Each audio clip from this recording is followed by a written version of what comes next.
Road block किया हुआ है, तो उसका आज क्या उद्देश्य रहा है आपका?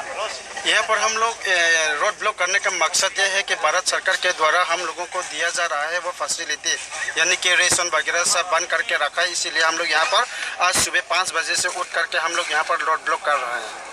अच्छा, आपको कुछ नहीं मिलता, राशन पूरा बंद किया हुआ है?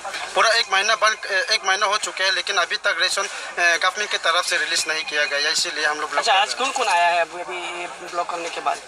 ये ब्लॉक करने के लिए पूरा 3 कैंप से है, और अगर आज नहीं मिलेगा तो पूरा 7 कैंप यहाँ पर इकट्ठा होंगे। नहीं, ये तो जो आधिकारिक रूप से है ना, प्रशासन की तरफ से कौन कौन आया है? आधिकारिक रूप से थोड़ा देर पहले एसडीएम आया है, और जब भी उसका चेहरा देखा तो हम लोग पूरा उम्मीद था कि कुछ हमारा समस्या का समाधान होंगे। लेकिन जब वो आया और यहाँ पर रिपोर्ट करके चला गया, उसने ये ऐसा रिपोर्ट किया कि ऐसा आप लोग जो यहाँ पर रोड ब्लॉक वगैरह जो कर रहे हैं वो न्याय नहीं है, वो आप लोग के लिए ठीक नहीं है, ऐसा बोल के चला गया। और ये एक अधिकारी का तरफ से हम लोग ऐसा ही खबर मिला। अच्छा, और कोई नहीं आया? और उसके बाद तो अभी तक तो कोई नहीं आया। लगता है कि गवर्नमेंट वगैरह अभी तक उठा नहीं, अभी तक सो रहा है होगा।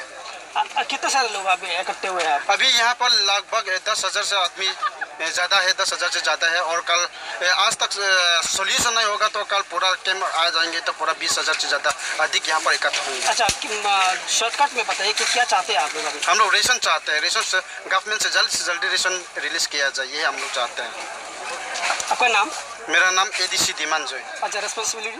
मेरा रिस्पॉन्सिबिलिटी ये है कि एक अपना सोशल वर्कर है, और मेरा जिम्मेवारी ये है कि मैं एक सभी लोगों का सेवा करूँगा।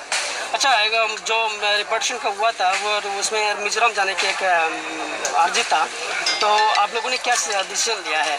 मिजोरम में रिपोर्टेशन जाने के लिए भारत सरकार के द्वारा जो निर्णय लिया है उसी से हम लोग पूरा पता चलता है कि वो लोग हम लोगों को बिल्कुल फोर्स कर रहे हैं, ज़बरदस्ती हम लोग को मिजोरम में रिपोर्टेशन भिजवा रहे हैं। क्योंकि हम लोगों को जब से रिपोर्टेशन करने के लिए वो लोग निर्णय लिया, तभी से वो लोग पूरा रेशन बंद कर दिया गया। उसके वजह से अभी तक हम लोग यहाँ पर खाली पेट में रिपोर्टेशन जाना पड़ रहा है। इसीलिए हम चाहते हैं कि रिपोर्टेशन जाना होगा तो खा पी के हम लोग पेट भर के जाएंगे, लेकिन जब तक खाना वगैरह नहीं मिलेंगे तो हम लोग कैसे रिपोर्टेशन जाएंगे? पूरा 2-3 घंटा का रास्ता नहीं है, पूरा 1 दिन 2 दिन का सफर है, उसमें खाली पेट में हम लोग कैसे रिपोर्टेशन जाएंगे? लेकिन भारत सरकार ने हमारा तकलीफ को नहीं जाना, हमारा प्रॉब्लम को नहीं सुनना नहीं चाहते, इसीलिए हम लोगों को फोर्सफुल रिपोर्टेशन कर रहा है।